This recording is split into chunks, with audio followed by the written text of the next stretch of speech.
Hello everyone, my self Rahul Gunawat. और आज हम बात करने वाले हैं लंग्स प्रेशर के बारे में और लंग्स एंड चेस्ट वाल के बारे में। जनरली जो आज का हमारा टॉपिक है वो एक लंग्स प्रेशर और जो चेस्ट वाल है उनके और जो हमारे जो उनका जो ग्राफ है जनरली जो उनका कोरिलेशंस है उसके बारे में जनरली अपन बात करेंगे।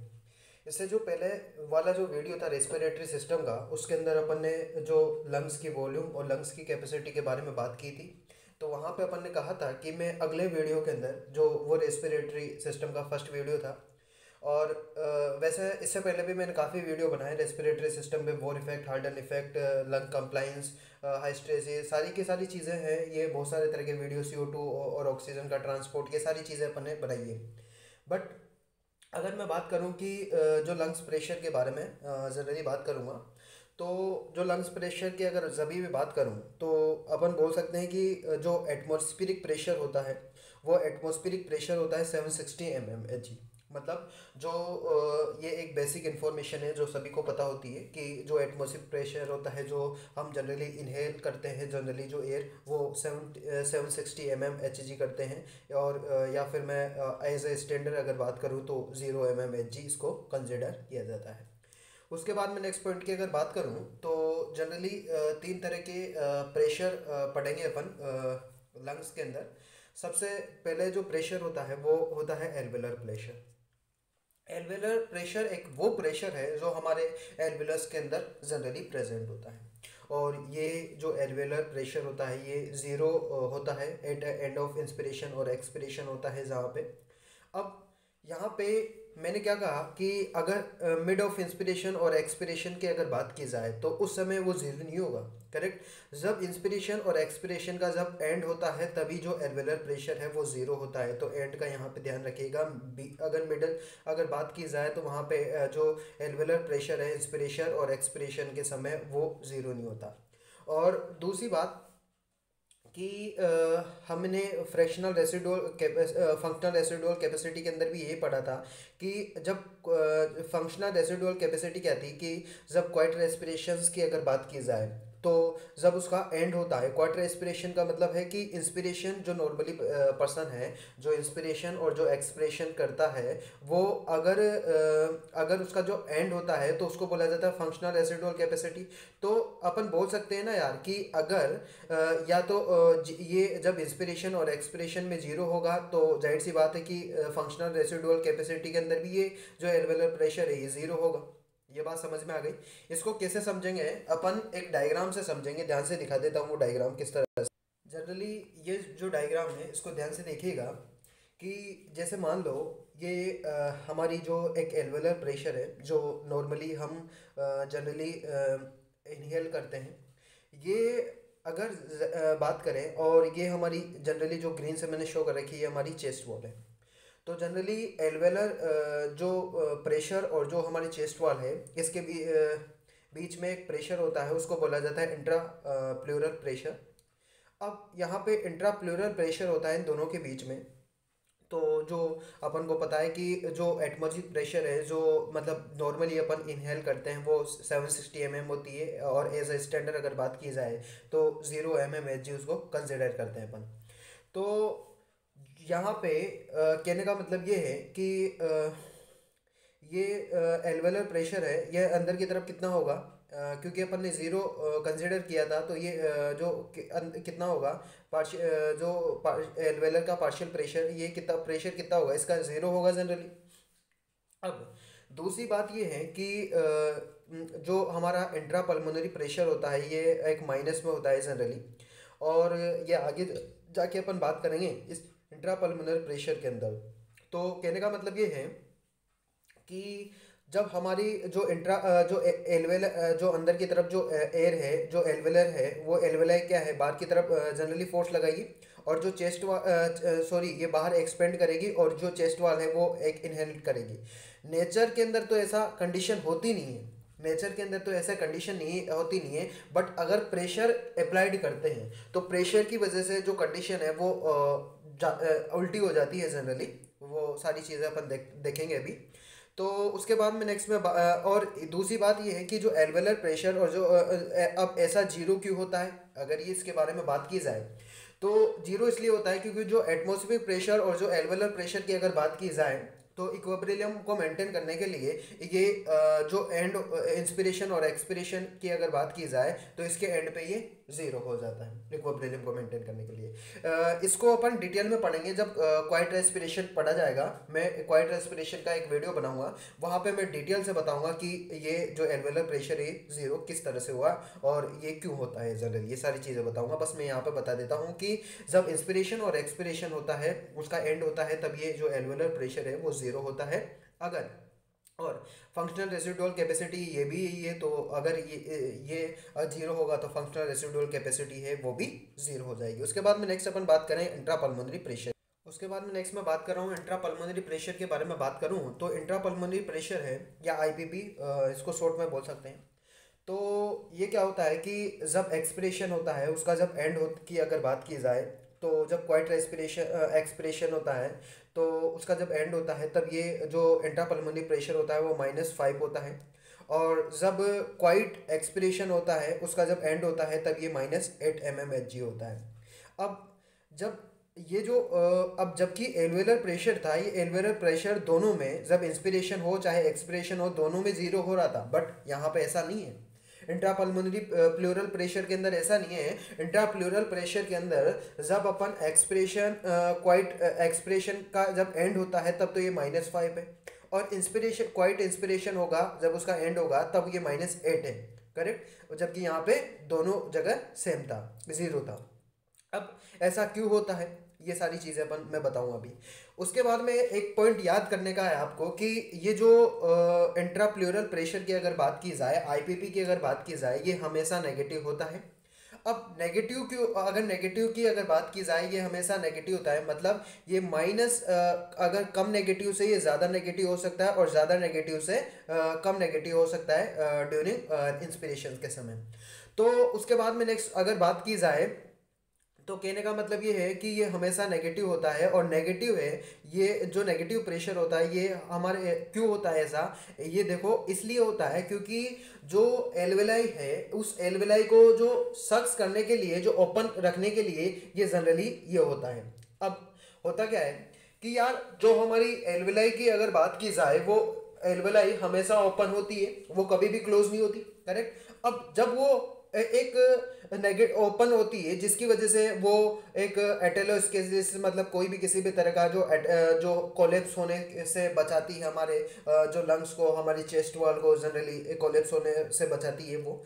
और ये जो एटेलेक्टेसिस की अगर बात की जाए ये एक मेडिकल टर्मिनोलॉजी है जो एक कोलेप्स एल्वेलाई के जो कोलेप्स है उसके लिए जनरली यूज होता है ये सारी कंडीशन। मैं डायग्राम से दिखा देता हूँ, आपको ढंग से समझ में आएगा। इस डायग्राम को ध्यान से देखिएगा। इस डायग्राम के अंदर मैंने बता रखा है कि ये जो इंट्राप्लूरल प्रेशर है जो आईपीपी की अगर मैं बात करूं तो ये कितना है। अगर जब मैंने बताया था कि जब एक्सपिरेशन का जब क्वाइट एक्सपिरेशन का जब एंड होता है तब तो ये -5 mmHg होता है, और जब क्वाइट इंस्पिरेशन की अगर बात की जाए तब ये -8 mmHg होता है, करेक्ट। और दूसरी बात ये है कि अगर दूसरी मैं बात करूं तो कहने का मतलब ये है कि इसको समझने के लिए मैं ये दो चीज़ पढ़ता हूं। पहले सबसे पहले कि जो हमारे लंग्स की अगर बात की जाए तो लंग्स का क्या होता है, इनवर्ड अंदर की इनवर्ड कोलेप्स करेंगे, कोलेप्सिंग फोर्स प्रेजेंट होगा जनरली हमारे लंग्स के अंदर। और अगर चेस्ट की बात की जाए तो आउटवर्ड एक्सपेंडिंग फोर्स होगा। अब देखो मैंने यहाँ पे क्या बोला कि जो लंग्स हैं वो लंग्स क्या है कि इनवर्ट कोलेप्सिंग फोर्स प्रेजेंट होगा उसके अंदर। तो जनरली होता क्या है मैं समझा देता हूँ कि हमारा जो लंग्स होता है उस लंग्स का क्या है जनरली इलास्टिक नेचर होता है। अब जब कोई भी किसी भी तरह की इलास्टिक की अगर बात की जाए तो इलास्टिक को जब आप पकड़ के खींचते हैं तो पकड़ के खींचने के बाद उसको जब हम छोड़ते हैं तो वो क्या है वापस कोलेप्स कर जाता है, करेक्ट। तो हमारे जो लंग्स हैं वो लंग्स भी उसी तरह हैं, करेक्ट। जब अंदर हवा बढ़ जाती है उसके अंदर तब तो वो क्या करेंगे एक्सपेंड होंगे और एक्सपेंड होना शुरू कर देंगे जब अंदर एयर भरेगी उनके अंदर। बट अगर मान लो अगर जैसे जैसे जब एयर अंदर से निकल जाती है बाहर की तरफ, तब वो क्या है, कोलेप्स होना शुरू हो जाएंगे वापिस। और मतलब उनका जो नेचर है, उनका जो हमारे लंग्स का, वो जनरली एक नेचर ही क्या है, कोलेप्सिंग नेचर है। देखो एक बार दोबारा से बता देता हूँ, मैंने क्या बोला कि हमारा जो लंग्स है वो लंग्स क्या है, इलास्टिक नेचर होता है। अब जिस तरह से अपन इलास्टिक को पकड़ के खींचते हैं और खींचने के बाद वो तुरंत वापस अपनी पोजीशन में आता है, तो वो क्या है, कोलेप्स कर जाता है। उसी प्रकार और उसी तरह हमारा लंग्स है, ये लंग्स भी क्या करते हैं, लंग्स को, जब लंग्स के अंदर एयर भर जाती है तो ये क्या है कि एक्सपेंड होना शुरू कर देता है। और जब इसके अंदर से एयर अंदर से बाहर निकल जाती है, तो कहने का मतलब ये है वापस कोलिप्स होना दोबारा से शुरू कर देगा। तो कहने का मतलब ये हुआ कि जो ये इसका जो नेचर है लंग्स का, यही कोलेप्सिंग नेचर होता है जनरली। ये सारी चीज़ें समझ में आ गई। उसके बाद में जो हमारे चेस्ट की अगर बात की जाए, तो चेस्ट एक आउटवर्ड एक्सपेंडिंग फोर्स प्रेजेंट होता है। मतलब जो हमारा चेस्ट की अगर बात की जाए, वो हमेशा क्या है कि आउटवर्ड बाहर निकलने की कोशिश करेगा जनरली। हमारा जो चेस्ट की अगर बात की जाए, वो हमेशा कहने का मतलब आउटवर्ड बाहर की तरफ निकलने की, एक्सपेंड करने की जनरली कोशिश करेगा, करेक्ट। अब कहने का मतलब ये हुआ, मैंने क्या कहा कि जो चेस्ट वाल है, चेस्ट वाल तो क्या है, एक्सपेंडिंग फोर्स है, मतलब हमेशा बाहर निकलने की कोशिश करेगा, करेक्ट। अब देखो यहाँ पे समझने की चीज है, ध्यान से समझा देता हूँ आपको। मैंने क्या पढ़ा कि जो हमारा चेस्ट वाल है, वो चेस्ट वाल क्या है, एक्सपेंडिंग फोर्स प्रेजेंट होता है उस पे। जबकि जो हमारे लंग्स की अगर बात करो, एल्वेलाई की बात करूं, तो ये कोलेप्स होने के नेचर है। मतलब ये एयर बाहर निकल जाएगी यार। जब इससे एयर बाहर निकलेगी तो अब जब देखो ये हमारी लंग्स है। अब लंग्स को मैंने क्या किया कि जब इनके अंदर एयर भर रहे हैं अपन, तब तो ये क्या है, एक्सपेंड हो जाएगा। जब तो ये क्या एक्सपेंड होना शुरू कर देगा। जब इनके अंदर से एयर बाहर निकल जाती है, तब ये क्या है, कोलेप्स होना शुरू कर देगा। और जब ये कोलेप्स होना, ये तो क्या है, कोलेप्स होना शुरू कर दिया, करेक्ट, क्योंकि इसका नेचर ही है लंग्स का कोलेप्स होना। बट हमारी चेस्ट वाल की अगर बात करूं, यहाँ पे चीज समझने वाली है यार।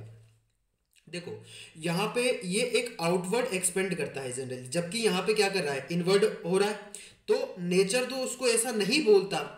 देखो नेचर के अनुसार तो ऐसा नहीं होना चाहिए था, बट अगर प्रेशर ज्यादा अप्लाइड करेंगे तो ऐसी कंडीशन हो जाएगी जनरली, ये इनवर्ड फ्लो करेगा, क्योंकि इक्विलिब्रियम को तो मेंटेन करना ही ना यार, करेक्ट। तो ये चीज समझ में आ गई।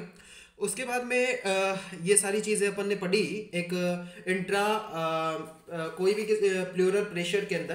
तो मैंने वो नेगेटिव वाला कंसेप्ट आपको समझ में आ गया कि जो नेगेटिव होता है, ये कोई भी किसी भी तरह के टेलेक्टेसिस, मतलब इससे हमें बचाता है, कोलेप्सिंग से बचाता है हमें जनरली, हमारे लंग्स को, हमारे चेस्ट को, इन सभी को जनरली बताता है नेगेटिव नेचर होने की वजह से। तो ये सारी चीज़ें आपको समझ में आ गई। अगली अगर बात की जाए, तो अपन बात करेंगे अगली ट्रांसपल्मोनरी प्रेशर, टीपीपी के बारे में। तो दो प्रेशर बात कर ली, एल्वेलर प्रेशर की बात की, और उसके बाद में इंट्राप्लूरल प्रेशर के बारे में बात की। अब बात करेंगे ट्रांसप्लूरल प्रेशर। तो अब बात कर रहे हैं अपन ट्रांसप्लूरल प्रेशर के बारे में, टीपीपी के बारे में। तो जानते हैं ये ट्रांसप्लूरल प्रेशर क्या होता है। ये हमारे एल्वेलर प्रेशर में से अगर जो एक इंट्राप्लूरल प्रेशर को अगर एल्वेलर प्रेशर में से अगर ये आईपीपी इंट्राप्लूरल प्रेशर को अगर माइनस कर देते हैं, तो ट्रांसपल्मोनरी प्रेशर जनरली आ जाता है। अब ऐसा क्यों है, ये क्यों ज़रूरी है ऐसा, ये इज नेसेसरी है हमारी जो एल्वेलाई है, उस एल्वेलाई को ओपन रखने के लिए, करेक्ट। अगर मान लो हमारी जो एल्वेलाई है अगर ओपन नहीं होगी, तो जाहिर सी बात है कोलेप्स वाली कंडीशन, वो कंडीशन आ जाएगी। और दूसरी बात कि जो ट्रांस जो पल्मोनरी प्रेशर है, ये कोई भी किसी भी तरह का ये डिटरमाइन करता है एल्वेलर प्रेशर और फोर्स को ओपन रखने के लिए जनरली ये करता है जनरली। अब ये किस तरह से कैलकुलेट किया जाता है वो भी मैं बता देता हूँ। इस डायग्राम को ध्यान से देखिएगा। मैंने कहा कि जब ये हमारा पल्मोनरी एल्वेलर प्रेशर है 0 mmHg, ये हमारा इंट्रा प्लूरल प्रेशर है आईपीपी -5, और जो टीपीपी है, अगर एल्वेलर प्रेशर में से अगर आईपीपी को माइनस कर देते हैं, तो हमारा टीपीपी निकल जाता है। तो देखो अगर ये एल्वेलर प्रेशर 0 है, अगर इसमें से माइनस करें आईपीपी -5 को, तो ये जो टीपीपी है वो +5 आ जाता है जनरली। अब ऐसा क्यों होता है, ऐसा क्यों ज़रूरी है, ये सारी चीज़ें अपन देखें। तो अगर इसके बारे में बात करूं, तो जैसे अगर मान लो हमारे ये जो लंग्स हैं, अगर इस लंग्स के अगर बारे में बात करूं, करेक्ट। अगर हमारे लंग्स के बारे में बात करूं तो कहने का मतलब ये है कि इस लंग्स के अंदर अगर जनरली होल हो जाते हैं तो जाहिर सी बात है कि जो एक यहाँ पे तो +5 आ रहा था, बट अगर जो निमोथोरेक्स कंडीशन के अंदर क्या होता है, निमोथोरिक्स कंडीशन के अंदर क्या होता है कि जो पेशेंट होता है, पेशेंट का जो लंग्स होता है उसके अंदर, लंग्स के अंदर छोटे छोटे होल हो जाते हैं। अब जाहिर सी बात है कि जब होल हो गए तो उसके जो एल्वेलाई है, एल्वेलाई से भी एयर क्या है बाहर निकल निकल के जाना शुरू कर देगी। तो देखो, अब अंदर की तरफ तो एल्वेलर प्रेशर तो मैंने बताया था कि एज ए स्टैंडर्ड 0 कंसिडर करते हैं अपन। अब जाहिर सी बात है जब एयर बाहर निकलना शुरू कर दी तो जो जो आईपीपी है यहाँ पे, सॉरी, जो आईपीपी है तो आईपीपी भी कितनी हो जाएगी, 0 हो जाएगी। तो आईपीपी कितनी हो जाएगी, 0 हो जाएगी आईपीपी। अगर आईपीपी 0 हो जाएगी तो जो जाहिर सी बात है कि जब एल्वेलर प्रेशर में से आईपीपी को माइनस करते हैं तो वो टीपीपी निकल के आती है। तो जब एल्वेलर प्रेशर 0 है, आईपीपी 0 है, तो जो टीपीपी है वो भी 0 होगी। तो ये जो निमोथोरेक्स कंडीशन होती है इसके अंदर क्या होता है, पेशेंट के जो ट्रांसपल्मोनरी प्रेशर होता है वो भी 0 होता है, मतलब तीनों चीज़ 0 होती है। सारा का सारा जो प्रेशर होते हैं, तीनों तरह के जो प्रेशर है, एल्वेलर प्रेशर हुआ, आईपीपी हुआ, टीपीपी हुआ, ये सारे के सारे प्रेशर ही 0 हो जाते हैं जनरली। और एक चीज़ आपको याद हो तो मैंने पढ़ा था निमोथोरेक्स के अंदर कि निमोथोरेक्स के बारे में मैंने कहाँ पढ़ा था, आपको याद हो तो जब मैंने टाइडल वॉल्यूम पढ़ा था तो टाइडल वॉल्यूम के अंदर बताया था मैंने कि टाइडल वॉल्यूम क्या है, क्वाइट रेस्पिरेशन है, करेक्ट। जो नॉर्मली एयर है, जो अपन इंस्पिरेशन और जो एक्सपिरेशन करते हैं जनरली, उसको बोला जाता है टाइडल वॉल्यूम। और वो कितनी होती है, वो 500 ml होती है, जो मैं प्रीवियस वीडियो के अंदर डिस्कस कर चुका हूँ उस चीज़ के अंदर। और उसको कैलकुलेट करने के लिए मैंने एक फॉर्मूला बताया था वहाँ पे कि 7 to 10 ml पर kg।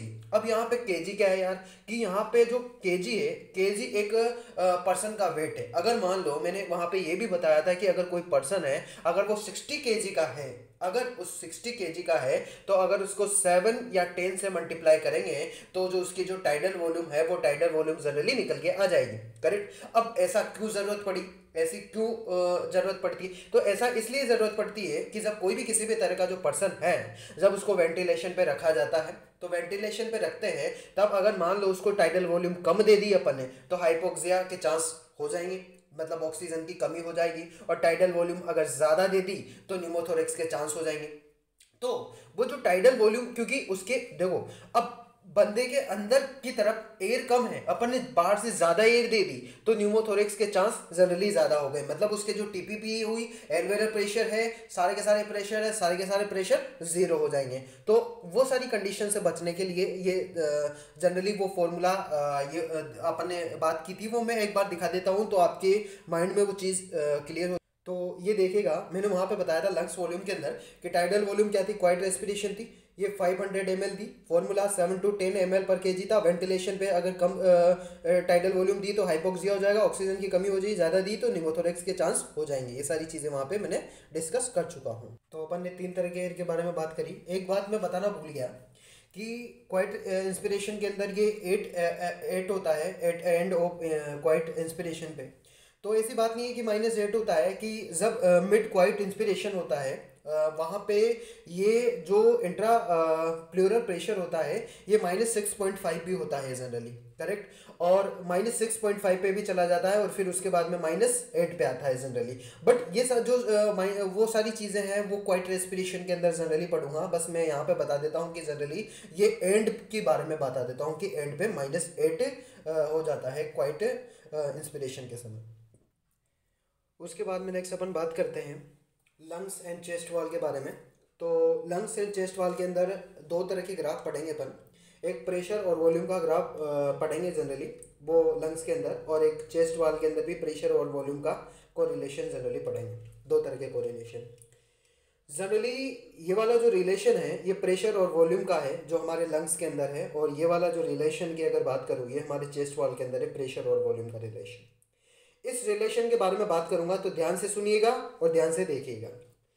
एक साइंस डेलो, एक जब एक पल्मोनोलॉजिस्ट था जनरली, साइंस डेलो, ये जब नई नई खोज कर रहा था, जब नई नई रिसर्च कर रहा था तो इसने एक डेड मैन के अंदर देखा कि उसको जब डेड मैन को जब प्रेशर उसके अंदर बढ़ाता गया तो उसका वॉल्यूम है वो लंग्स का जनरली वो भी बढ़ता गया, करेक्ट।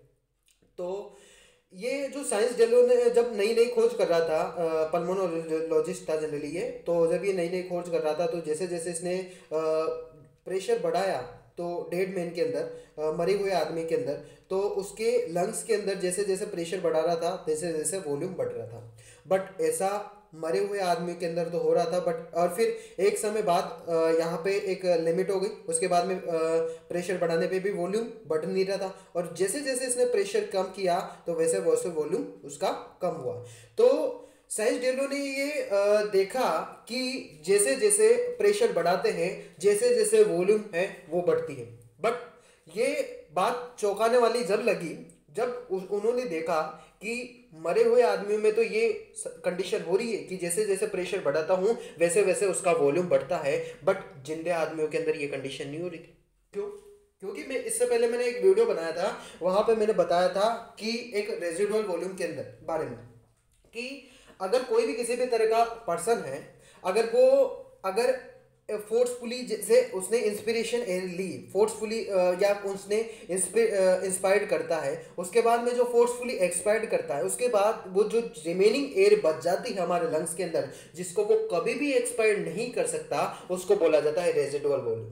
तो मरे जिंदो आदमी के अंदर तो वो रेजिडुअल वॉल्यूम थी, बट मरे हुए आदमी के अंदर तो ऐसे तो कहने का मतलब ये है कि वो जो रेजिडुअल वॉल्यूम होती है उसकी वजह से जनरली ये कंडीशन नहीं होती। अब इसको अपन समझेंगे एक हमारे इस वाले ग्राफ से। जनरली ध्यान से देखिएगा कि ये प्रेशर और वॉल्यूम का ग्राफ है हमारे चेस्ट वॉल के अंदर, और चेस्ट वॉल मतलब आउटवर्ड फोर्स करे, मतलब या आउटपुट पुल हो रहा है। और इसके अंदर क्या है कि जो प्रेशर और वॉल्यूम का जो ग्राफ है वो कुछ इस तरह से होता है। मतलब ये हुआ कि आउटवर्ड बाहर की तरफ पुल हो रहा है, करेक्ट। अब जाहिर सी बात है कि ये जो आउटवर्ड बाहर की तरफ पुल हो रहा है, ये अगर इस एयर को निकालना है आपको तो नेगेटिव, अगर इस एयर को अगर निकालेंगे अपन तो अपन को क्या करना पड़ेगा, एक नेगेटिव प्रेशर अप्लाइड करना पड़ेगा। जाहिर सी बात है कि यार ये वाली जो एयर है अगर इस एयर को मैं निकालूंगा तो निकालने के यहाँ पे तो क्या है, एक इक्विलिब्रियम पे भी प्रेशर जीरो नहीं हो रहा, बट अगर मैं बोल रहा हूँ कि अगर इस एयर को मेरे को बाहर निकालना है तो ये नेगेटिव प्रेशर अप्लाइड करना पड़ेगा, करेक्ट। ये नेगेटिव प्रेशर अप्लाइड करना पड़ रहा है। उसके बाद में कहने का मतलब ये है कि ये जीरो प्रेशर पे भी ये जो वॉल्यूम है वो कभी भी जीरो नहीं होता। ये खास बात है इसकी कि जीरो प्रेशर पे भी इसका जो वॉल्यूम है वो कभी भी जीरो नहीं होता। हमारे जब प्रेशर और जो वॉल्यूम का जब कोरिलेशन देखते हैं अपन चेस्ट वॉल के अंदर, तो ये सारी चीज़ें अपन देखते हैं। दूसरी बात ये है कि हमारे जो चेस्ट वाल का जो प्रेशर अगर ना हो तो जो लंग्स की अगर बात की जाए तो वो लंग्स जीरो पे आ जाएंगे और वो कोलेप्स कर जाएंगे, करेक्ट। मैंने क्या बोला कि अगर ये वाला जो ग्राफ है, अगर ये चेस्ट वाल का ग्राफ है और ये हमारे लंग्स का ग्राफ है, अगर ये चेस्ट वाल का अगर ये प्रेशर हो रहा है जनरली, अगर ये प्रेशर ना हो, ध्यान से सुनिएगा, अगर ये प्रेशर ना हो तो हमारे जो लंग्स है वो लंग्स क्या है, जीरो पे आ जाएंगे, करेक्ट। आ गए जीरो पे, अगर जीरो पे आ जाएंगे और वो क्या करेंगे, कोलेप्स हो जाएंगे। ये चीज समझ में आ गई। तो इसको इन दोनों को अपन ग्राफ को समझते हैं इस वाले ग्राफ से, ध्यान से समझिएगा। ये प्रेशर और वॉल्यूम का ग्राफ है जनरली, और ये तो मैंने देख लिया अभी चेस्ट वाल का है, और ये हमारे जनरली लंग्स का है कि जैसे जैसे जो साइंस डेलो ने बताया कि जैसे जैसे मरे हुए आदमी के अंदर कि जैसे जैसे प्रेशर बढ़ा रहा था जैसे जैसे उसका वॉल्यूम बढ़ रहा था, जैसे प्रेशर कम किया उसका वॉल्यूम घट रहा है। उसके बाद में नेक्स्ट पॉइंट ये है कि ये वाला हमारे लंग्स है, ये हमारी चेस्ट वाल है।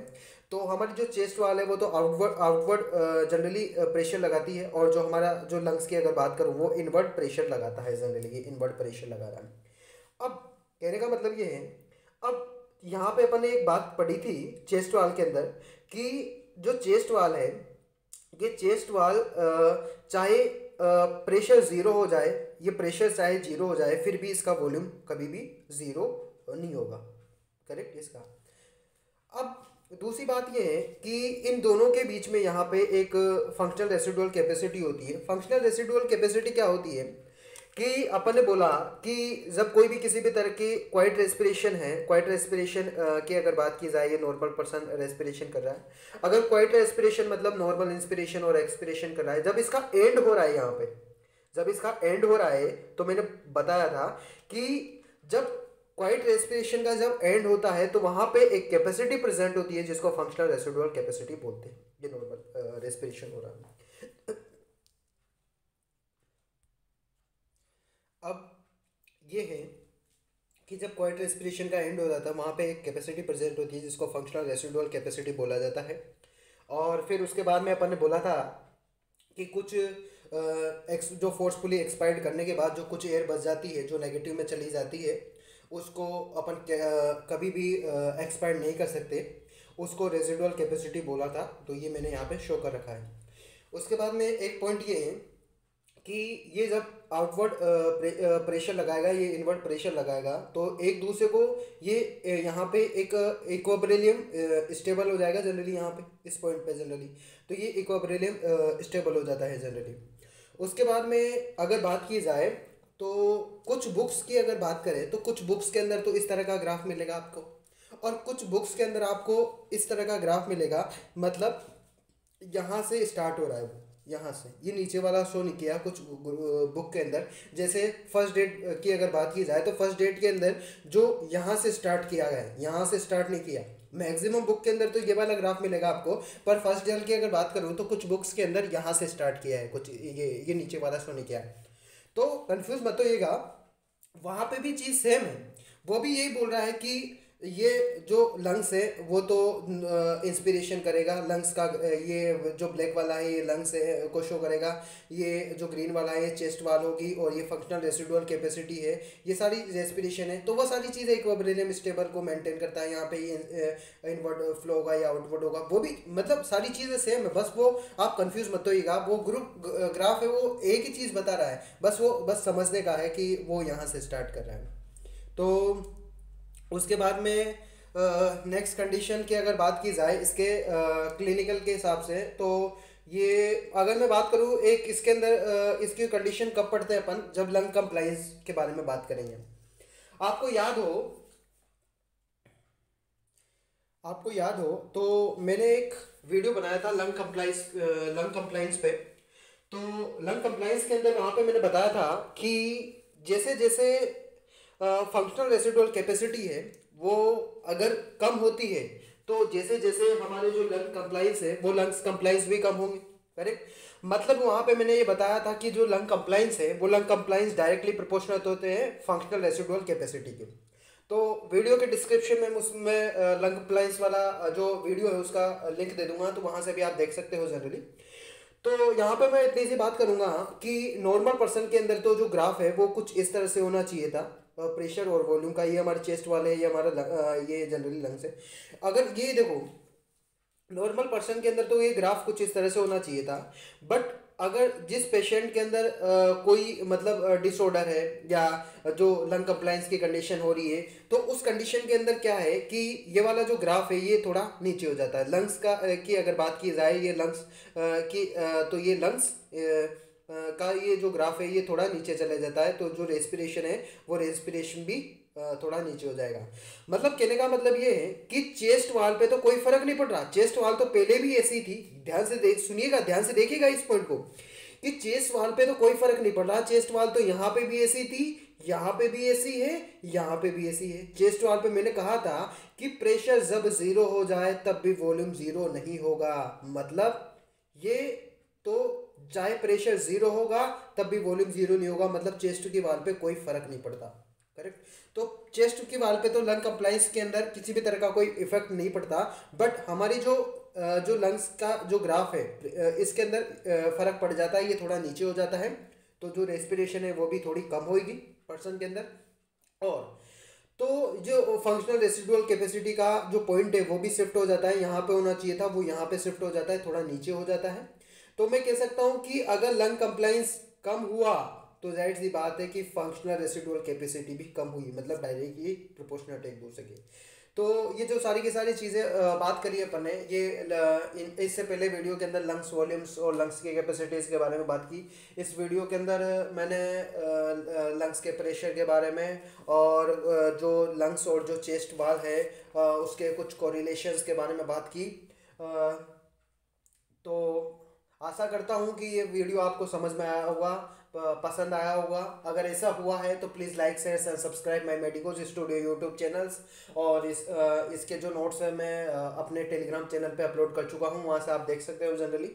और वीडियो के डिस्क्रिप्शन में तो मैं लिंक देता ही हूँ, वहाँ से भी आप फोटो जनरली डाउनलोड कर सकते हो। और इसके डिस्क्रिप्शन में मैं लिंक दे दूंगा लंग कंप्लाइंस का, वहाँ से भी आप देख सकते हो। और इसी वीडियो के डिस्क्रिप्शन में मैं जो फर्स्ट वाला वीडियो है लंग्स वॉल्यूम्स और लंग्स कैपेसिटीज़, जो इससे आपस में थोड़े से रिलेटेड है, जिस तरह से मैंने वहाँ पे टाइडल वॉल्यूम का जो फॉर्मूला बताया था कि 7 से 10 ml पर kg, और वो सारी चीज़ें, और जब टाइडल वॉल्यूम ज़्यादा देते थे निमोथोरेक्स की कंडीशन, वो सारी चीज़ें बताई थी। तो वहाँ से भी आप देख सकते हो अगर आपको देखना है तो मैं डिस्क्रिप्शन में लिंक दे दूँगा।